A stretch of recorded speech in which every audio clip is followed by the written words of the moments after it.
सभी विद्यार्थियों को मेरा प्यार भरा नमस्कार।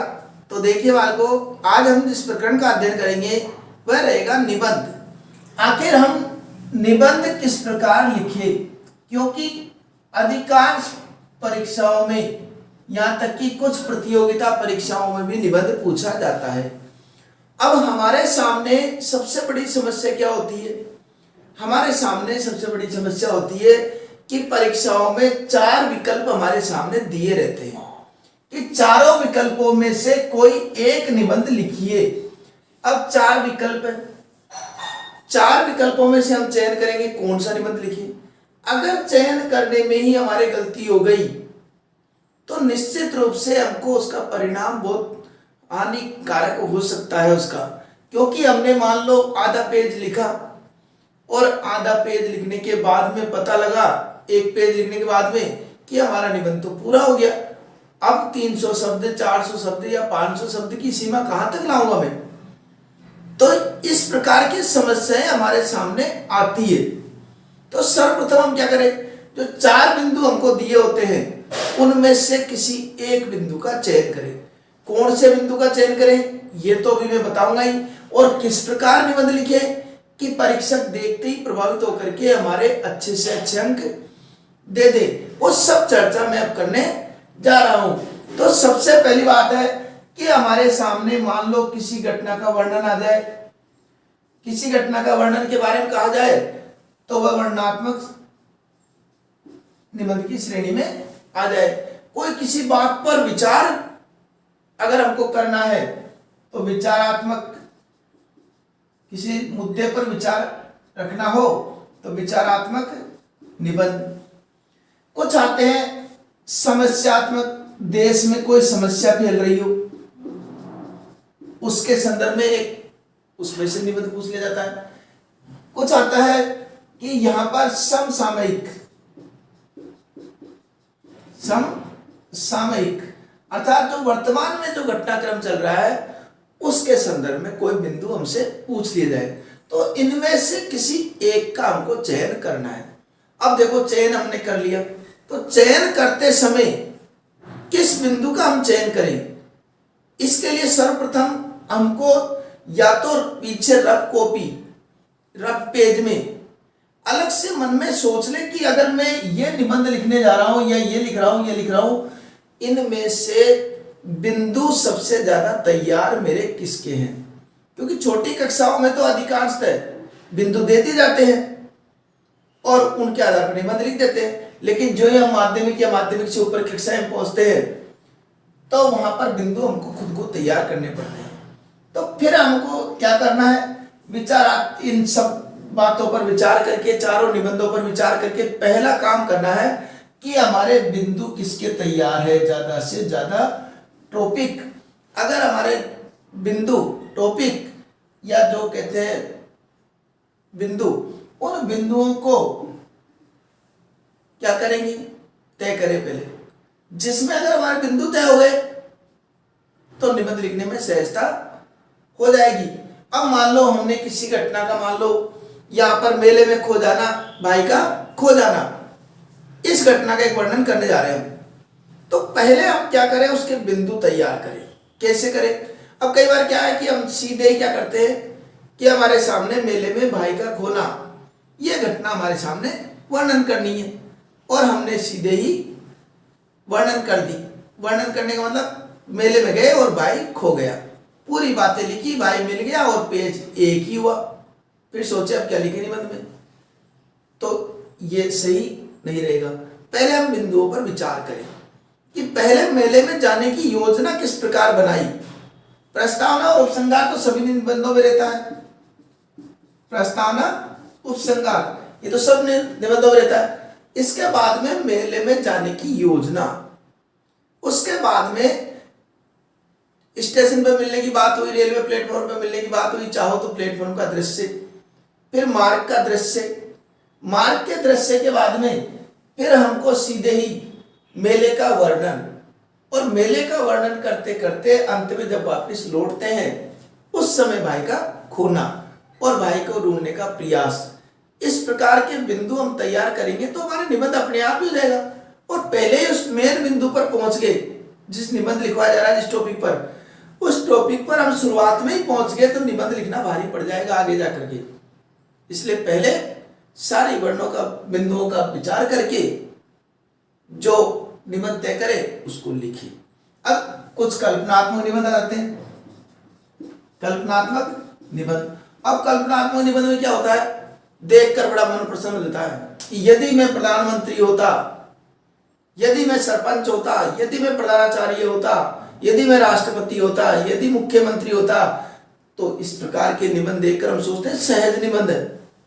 अरे इस प्रकार के जब निबंध लिखोगे आप, तो उसके पहले आपको उस संबंधित जो व्यक्ति है, मान लो मुख्यमंत्री है, तो मुख्यमंत्री की निर्वाचन प्रणाली क्या है, किस आधार पर मुख्यमंत्री चयन होता है, इसके पश्चात मुख्यमंत्री के दायित्व क्या है, कर्तव्य क्या है, मंत्रिमंडल क्या है, मंत्री परिषद क्या है, इन सब बातों की हमको जानकारी होगी, तभी तो हम कल्पनात्मक निबंध लिख पाएंगे कि मुख्यमंत्री होते हैं। अब हम मुख्यमंत्री होते तो क्या करते, इस प्रकार का निबंध आ गया और हम फालतू के टॉपिक लिख देते हैं कि हम नालियों की सफाई करवा देते, स्वच्छता करवा देते, ये करवा देते, वो करवा देते। अरे ये स्वच्छता और ये तो सब नगर पालिका के काम है, ये किसी मुख्यमंत्री के काम नहीं है। तो इस तरीके की कल्पनात्मक निबंध में आप जिसको भी चयन करो उसमें देख लो उससे संबंधित बिंदु हमसे आते नहीं आते। और समसामयिक कोई घटना चल रही है, उसके संदर्भ में हमको निबंध लिखना है। जैसे कोरोना काल चल रहा है, तो कोरोना के संदर्भ में निबंध किस प्रकार लिखा जाए, ये भी एक होना चाहिए बिंदु हमारे सामने। अब समस्यात्मक, कई बार ये समसामयिक और समस्यात्मक दोनों एक जैसे हो जाते हैं। कहीं जैसे समसामयिक का मतलब क्या, कोरोना, ये कोरोना जो है ये अभी वर्तमान में समसामयिक भी है और समस्यात्मक भी है। तो इसका निबंध किस प्रकार लिखें, तो जैसे मैं इसके बिंदु लिख के बता देता हूं। पहले हमको प्रस्तावना, प्रस्तावना का मतलब ये हो गया कि आप निबंध में क्या लिखने जा रहे हो, उसकी झलक, छोटी सी झलक इस प्रस्तावना में मिल जानी चाहिए। हम चालू करते समय, निबंध प्रारंभ करते समय अगर किसी प्रकार का कोई दोहा या इस प्रकार की बात हमको याद है तो हम उसको भी यहाँ पर लिख सकते हैं उससे संबंधित, नहीं तो हम प्रारंभ उसी प्रकार से कर दे। अब मान लो कोई समस्यात्मक निबंध लिखा हमने कोरोना का, कोरोना। अब क्या करेंगे, पहले तो प्रस्तावना, प्रस्तावना में मैंने बताई थी कि आपको वो सारी बातें जो निबंध में आप लिखने जा रहे हो उनकी झलक दिख जानी चाहिए। और एक जो पद्यांश हम जिस प्रकार का हमको याद है, कोई कोटेशन वो अगर याद है तो उसको भी हम लिख दें। वैसे मैं कुछ प्रकार के निबंधों में किस किस प्रकार की कोटेशन लिखी जाती है उनको मैं अपने व्हाट्सएप ग्रुप, टेलीग्राम ग्रुप पे डाल देता हूं। और मैंने कई निबंध डाल भी रखे हैं, वहां जाकर के भी आप एक बार निबंध लिखने का तरीका समझ जाइए। पूरा निबंध लिखा हुआ मैंने डाल रखा है। तो प्रस्तावना के अंतर्गत हमको पहले जैसे हम लिख दिया सर्वे भवन्तु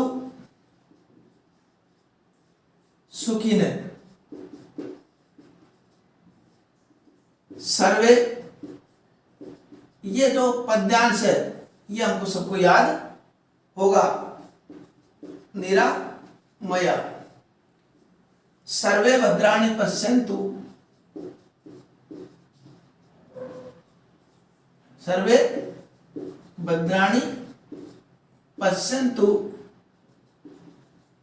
मा कश्चित् दुख भाग भवेत्। अब मान लो ये पद्यांश हमको याद है, अब हमको उसके अनुसार भाषा लाने की आवश्यकता पड़ती है कि देखिए हमारा सब हमेशा से हमारी संस्कृति में रहा है कि सभी सुखी हो, सभी निरोगी हो, सभी का कल्याण हो और किसी को किसी प्रकार का कोई दुख नहीं हो। ये हमारी विचारधारा है, हमारी सांस्कृतिक विचारधारा है। लेकिन वर्तमान में जिस प्रकार ये कोरोना महामारी का प्रकोप बढ़ा है, उस समय निश्चित रूप से हमारा प्रयास तो यह है कि सभी सुखी हो, लेकिन इसने कई लोगों को बीमारी से ग्रस्त कर दिया है। ऐसी परेशानी में हमारे भी कुछ कर्तव्य बनते हैं। कुछ दायित्व बनते हैं। आखिर ये बीमारी क्यों फैली, इसको रोकने का क्या उपाय हो सकते हैं और इसके दुष्परिणाम क्या क्या निकल के आ सकते हैं, इन सब बिंदुओं पर हमको विचार करने की आवश्यकता है। तो इस प्रकार लिख करके हम प्रस्तावना लिख दी हमने। ये प्रस्तावना के बाद में अब हमको बिंदु तैयार करने हैं। तो बिंदु में क्या है, पहले तो कोरोना से तात्पर्य, कोरोना से तात्पर्य लिख दिया। फिर इसके बाद में कोरोना के कारण, फिर कोरोना के दुष्परिणाम,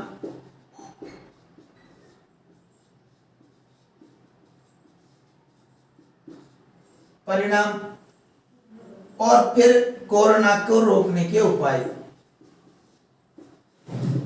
रोकने के उपाय, और लास्ट में लिख देंगे उपसंहार। ये हमारी क्या हो गई, रूपरेखा।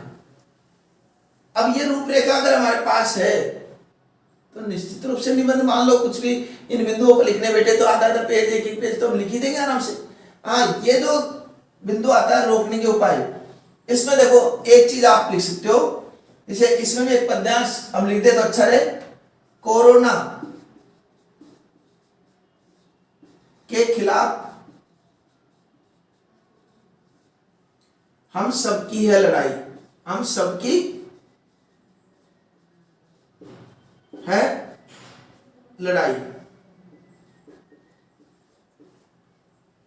हम जो भी है,